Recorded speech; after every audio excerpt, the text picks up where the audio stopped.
Mohanavani Telugu podcast వింటున్న శ్రోతలందరికీ హృదయపూర్వక ధన్యవాదాలు. ఈరోజు కూడా సత్సంగ బదులు చాలా విలువైన కథ. మరి ఏమిటో ఆ కథ ఒక్కసారి వినేసి అందరికీ షేర్ చేద్దాం. ఈరోజు మన సత్సంగ బదుల శీర్షిక శాశ్వతమైనది. ఏమిటి శాశ్వతం అండి? మనకి మన జీవితంలో అసలైన తోడు ఎవరు? అమ్మనా, నాన్ననా, భార్య, భర్త, కొడుక, కూతురా, లేక స్నేహితుల, బంధువుల? ఎవరూ కాదు. మన నిజమైన తోడు మన శరీరమే.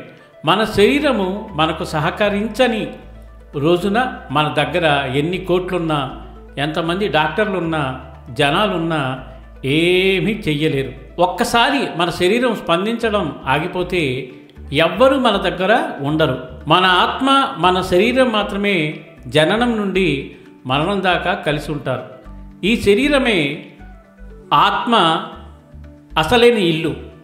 ఏదైతే మన శరీరం కోసం బాధ్యతగా చేస్తామో అదే మనకు తప్పక తిరిగి వస్తుంది. మనం ఎంత ఎక్కువగా శ్రద్ధగా శరీరాన్ని చూసుకుంటామో మన శరీరం కూడా మనల్ని అంతే శ్రద్ధగా చూసుకుంటుంది. మనమేమి తినాలి, మనమేమి చెయ్యాలి, ఒత్తిడిని ఎలా ఎదుర్కోవాలి, మనం ఎంత విశ్రాంతి తీసుకోవాలి అనేవి మాత్రమే మన శరీరం స్పందనను నిర్ణయిస్తాయి. మన శరీరమే మన ఆస్తి, సంపద.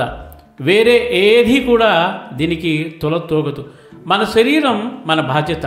డబ్బు వస్తుంది, వెళ్తుంది. బంధువులు, స్నేహితులు శాశ్వతం కాదు. మన శరీరానికి ఎవ్వరూ సహాయం చేయలేరు. ఈ క్రిందివి దైనందిన జీవితంలో పాటించడం వల్ల మన శరీరం ఆరోగ్యంగా ఉంటుంది. 1. ఊపిరితిత్తులకు ప్రాణాయామం. 2. మనసుకు ధ్యానం. 3. శరీరానికి యోగా. 4. గుండెకు నడక. 5. ప్రేగులకు మంచి ఆహారము. 6. ఆత్మకు మంచి ఆలోచనలు.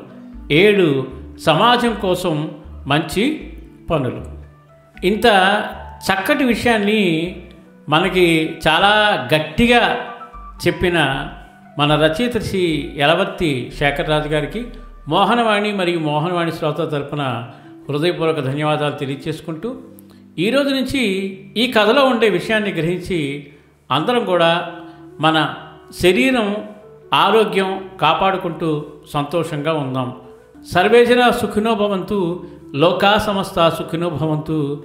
ధన్యవాదాలు. స్వస్తి.